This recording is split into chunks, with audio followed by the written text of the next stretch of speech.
नमस्कार। कभी सोचा है कि जो हमारा पसंदीदा सोशल मीडिया ऐप है वो हमारी सारी तस्वीरें कैसे याद रख पाता है?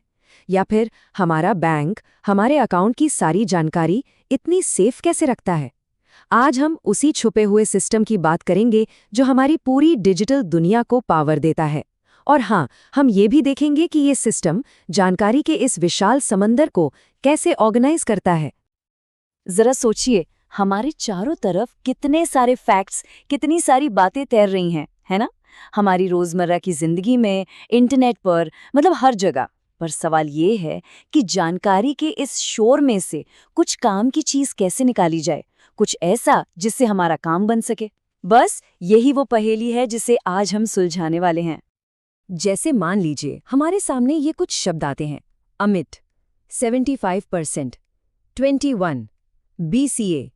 अब अलग अलग देखें तो इनका कोई खास मतलब नहीं निकलता है ना। ये तो बस जानकारी के कुछ बिखरे हुए टुकड़े हैं जिनका आपस में कोई कनेक्शन ही नहीं है। तो इन्हीं कच्चे फैक्ट्स और आंकड़ों को हम कहते हैं डेटा। इन्हें आप बिल्डिंग ब्लॉक्स की तरह समझ सकते हैं। अब सोचिए, जब तक हम इन ब्लॉक्स को जोड़कर कोई स्ट्रक्चर, कोई ढांचा न बना दें, तब तक ये किसी काम के नहीं। मतलब डेटा को इन्फॉर्मेशन बनने के लिए एक स्ट्रक्चर चाहिए होता है। तो सवाल ये है कि इस बिखरे हुए डेटा का करें क्या? देखिए, पहला कदम बहुत सीधा सा है। हमें इसे एक घर देना होगा। एक ऐसी जगह जहां हर चीज अपनी सही जगह पर हो, एकदम व्यवस्थित और सुरक्षित। और वो घर है डेटाबेस। इसे एक सुपर ऑर्गेनाइज्ड डिजिटल अलमारी की तरह समझिए। मतलब एक ऐसी अलमारी जहां हर जानकारी पर कायदे से लेबल लगा हो और जब भी जरूरत पड़े उसे फौरन ढूंढा जा सके। बस यहीं से सारी अव्यवस्था खत्म हो जाती है। अच्छा, वो बिखरे हुए शब्द याद है? अमित 75%। अब जरा यहां देखिए। जैसे ही हमने उन्हें एक टेबल में ऑर्गेनाइज किया, अचानक से सब कुछ समझ आने लगा। अब हमें पता है कि अमित नाम का एक स्टूडेंट है जिसके 75% मार्क्स हैं। देखा, ये सिर्फ डेटा नहीं रहा, अब ये काम की जानकारी बन गई है। और डेटा को ऐसे ऑर्गेनाइज करने के जबरदस्त फायदे हैं। एक तो हमें एक ही जानकारी बार बार सेव नहीं करनी पड़ती। दूसरा, ये पक्का हो जाता है कि डेटा हर जगह एक जैसा और सही है। और हाँ, दूसरों के साथ जानकारी शेयर करना तो बहुत ही आसान हो जाता है। ठीक है, तो अब हमारे पास हमारा डेटाबेस है, मतलब हमारी डिजिटल अलमारी तैयार है। पर इसका इस्तेमाल असल में कैसे करें? इसे मैनेज कौन करता है? मतलब कौन ये देखेगा कि सब कुछ ठीक से चलता रहे और सही जानकारी सही वक्त पर मिल जाए? और बस यहीं पर एंट्री होती है DBMS की, यानी डेटाबेस मैनेजमेंट सिस्टम। इसे आप हमारे डेटाबेस का एक सुपर स्मार्ट बॉस समझिए।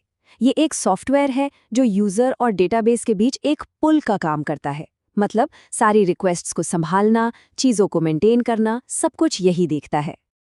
शायद MySQL, Oracle या PostgreSQL जैसे नाम सुने होंगे। असल में ये कुछ सबसे पॉपुलर DBMS ही हैं जो हमारी पसंदीदा वेबसाइट्स और ऐप्स को पर्दे के पीछे से चला रहे हैं। तो चलिए अब ये देखते हैं कि ये सारे हिस्से मिलकर एक साथ काम कैसे करते हैं। मतलब एक यूजर के क्लिक से लेकर डेटा तक, और फिर डेटा से वापस यूजर तक जानकारी पहुंचने का सफर होता कैसा है। मान लीजिए किसी को अपने दोस्त की प्रोफाइल देखनी है, तो सबसे पहले उनकी रिक्वेस्ट DBMS के पास जाती है। DBMS ये समझता है कि इन्हें क्या चाहिए। फिर वो डेटाबेस से वो जानकारी निकालता है और उसे स्क्रीन पर भेज देता है। और ये सब पलक झपकते ही हो जाता है। इसे समझने का सबसे अच्छा तरीका है एक लाइब्रेरी का उदाहरण लेना। सोचिए, बिना किसी सिस्टम के एक लाइब्रेरी कैसी होगी? बस एक अस्त व्यस्त कमरा जहां किताबें हर जगह बिखरी पड़ी हैं, कुछ भी ढूंढना नामुमकिन। लेकिन एक DBMS के साथ हमारे पास एक मास्टर लाइब्रेरियन है।